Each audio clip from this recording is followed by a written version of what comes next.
Hello' everyone, সকলোকে মোৰ YouTube চেনেললৈ স্বাগতম জনাইছোঁ। এইটো ভিডিঅ' আচলতে মই আৰু মোৰ লগৰজন আমি শিমলুগুৰি বজাৰলৈ গৈছিলোঁ, যিটো ডেইলি মাৰ্কেট হয়, শাক পাচলি বজাৰ। যিহেতু বজাৰ কৰা নাছিলোঁ যোৱা দেওবাৰে আৰু ঘৰতে শাক পাচলিও নাছিলে, সেই গতিকে আমি বজাৰলৈ বুলি ওলাইছিলোঁ। তাতে মই বাইক চলাই আছিলোঁ, লগৰজনে মোৰ পিছত ভিডিঅ'টো কৰি দিছিলে অলপ, গতিকে আমি নিজে তেনেকৈ ওলাব নোৱাৰিলোঁ। বৰষুণো দি আছিলে চিপ চিপকৈ, যিহেতু এইকেইদিন গম পাইছে সকলোৱে, যিহেতু বৰষুণ দি আছে, অলপ এৰে আকৌ বৰষুণ দিয়ে। তো তেনেকুৱা পৰিৱেশৰ মাজতে যাবলগীয়া হ'ল শিমলুগুৰি টাউনলৈ। এডোখৰ আমি এতিয়া বৰ্তমান ৰজাপুল পাইছোঁহি, ৰজাপুল বুলি কয় এডোখৰ। ৰজাপুল পাৰ হৈ এতিয়া আমি এইডোখৰ নাজিৰা পামহি, আৰু এডোখৰ ৰজাপুল পাৰ হৈ এতিয়া আহি আছোঁ।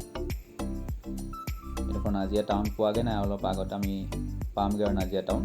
আচলতে বজাৰলৈ কিছুমান শাক পাচলি, কিন্তু শাক পাচলি বহুতো দাম, গতিকে বেছি শাক পাচলিও তেনেকৈ লোৱা নহ'ল।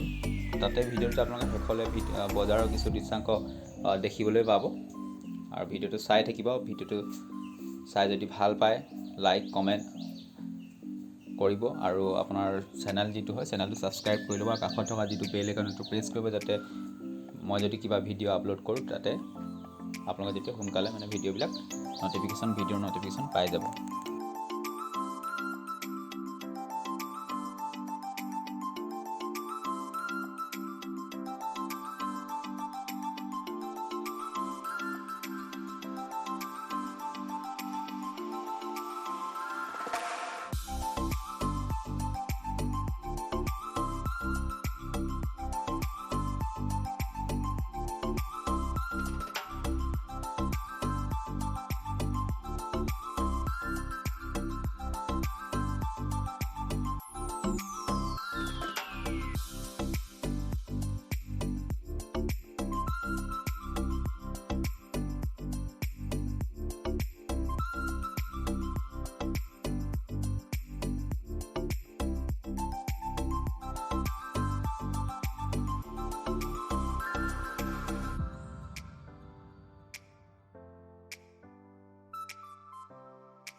সেইখনেই হৈছে দিখৌ নৈখন, এখন যিখন দেখিছে নৈখন, এখন দিখৌ নৈখন, আৰু চাৰিকাষ ইয়াতে বজাৰখন আছে, এখন শিমলুগুৰি ডেইলি মাৰ্কেটৰ। মই পিছৰ ভিডিঅ'ত আকৌ ভালকৈ বজাৰখন দেখুৱাবলৈ চেষ্টা কৰিম। আমি বিশেষ তেনেকুৱা আৰু কৰিবলগীয়া নহ'ল, তাতে শাক পাচলি অলপ ল'লোঁ আৰু ঘৰলৈ উভতি আহিলোঁ। ভিডিঅ'টো চোৱাৰ কাৰণে থেংক ইউ।